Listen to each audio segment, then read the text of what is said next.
السلام عليكم حبايب قلبي. عاملين ايه؟ يوم جديد عليكم سعيد، اللهم امين يا رب العالمين.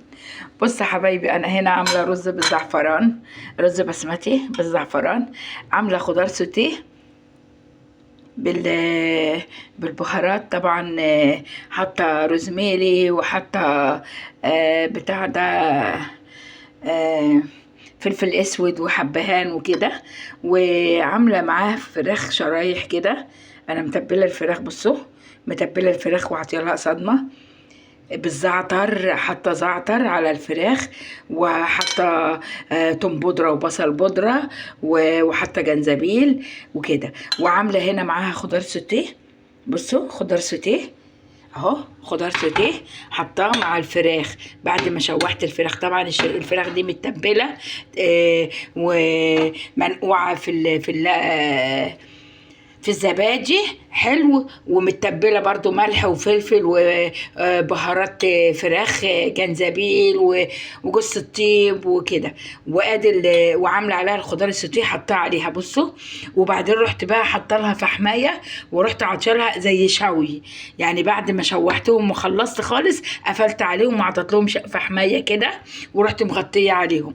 ماشي يا حبايبي. وهنا الرز ده البسمتي عاملاه بالزعفران، بس انا عشان غارفه للبنت فبوريكم الطبق اللي انا غرفاه اهو. ده الطبق بتاع الرز البسمتي والخضار السوتيه والفراخ. وده الرز اللي بالزعفران اهو. بصوا ده رز معمول بالزعفران. ماشي. وبرده بالبهارات، يعني حاطه له بهارات، توم بودره وبصل بودره وكده، وجنزبيل بودره اهو.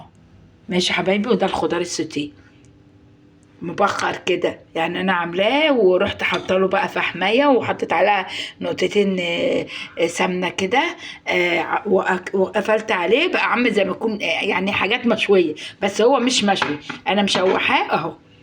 بصوا معمول ازاي.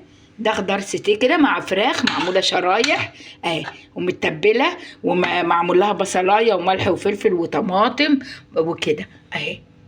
بصوا يا حبايبي، عاملين ايه يا حبايبي؟ يوم جديد عليكم سعيد يا رب. عاملين ايه؟ وحشتوني. معلش انا تعبانه شويه بس عشان مش قادره اقف، فانا كل شويه بقوم ابص على الحاجه واقعد تاني، لان واقعه على رجلي والله وانا جايه. وكنت مصوره وانا بعمل الحاجه، واللي اتاريني بصور البتاع كان فاصل شحن وانا مش واخده بالي. ماشي يا حبايبي. لا اله الا الله. سلام عليكم حبايبي. دعواتكم بقى، انا عاوزاكم تدعوا لي والله ربنا يشفيني، عشان انا عامله ربب في رجليا مفصله وبتاع ده ودعامه، مغيره الربه ودعامه ووقعت عليها والله مش قادره اقف، حرقان نار جامده في رجليا. ماشي يا حبايبي. لا اله الا الله. سلام عليكم. سلام عليكم حبايبي.